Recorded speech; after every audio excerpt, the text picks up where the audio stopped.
Life is an opportunity for us to create joy for us and for other people, to expand our experience of love and compassion. There's no picture of the world. There's only different ways of looking at it. I believe we are in a turning point in our understanding of reality. When I started talking about mind-body medicine and the effects of meditation almost 30 years ago, there was no really good scientific validation. But now we know that meditation affects our gene expression, it affects the neural networks of the brain. Our consciousness is the most fundamental reality there is.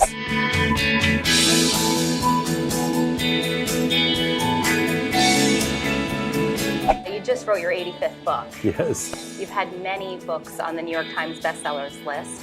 What is the secret to getting your book on the New York Times bestsellers list? I've been writing now for more than 30 years, so I have an audience, and that helps. And the other thing that helps psychologically is to be detached from the outcome. Pursue excellence, ignore success.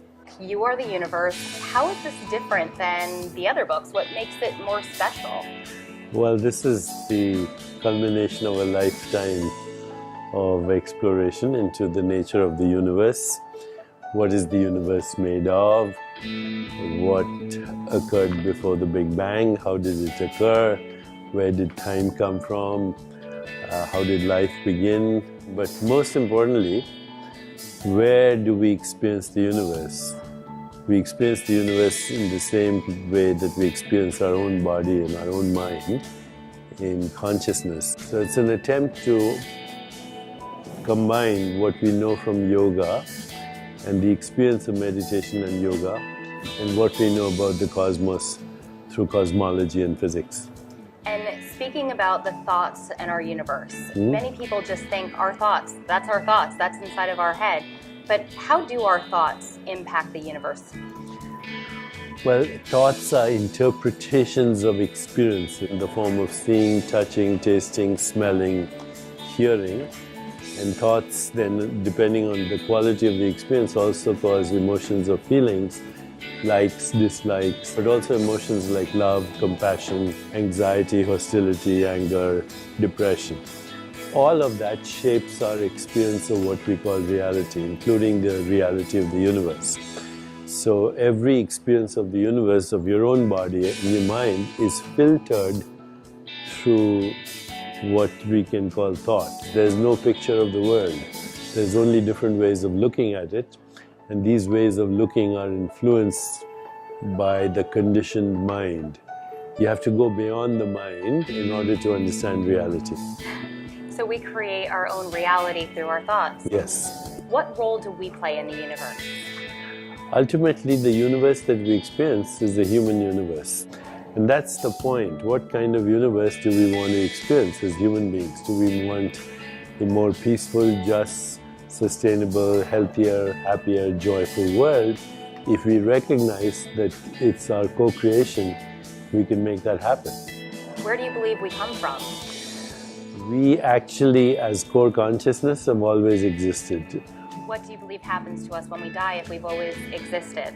The timeless being in you is always there because it's not in time.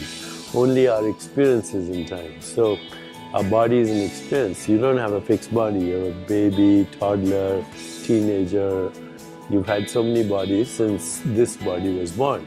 So what happens to us is that we stop having an experience, just like in deep sleep. But when you wake up from deep sleep, you pick up where you left. Same thing with death.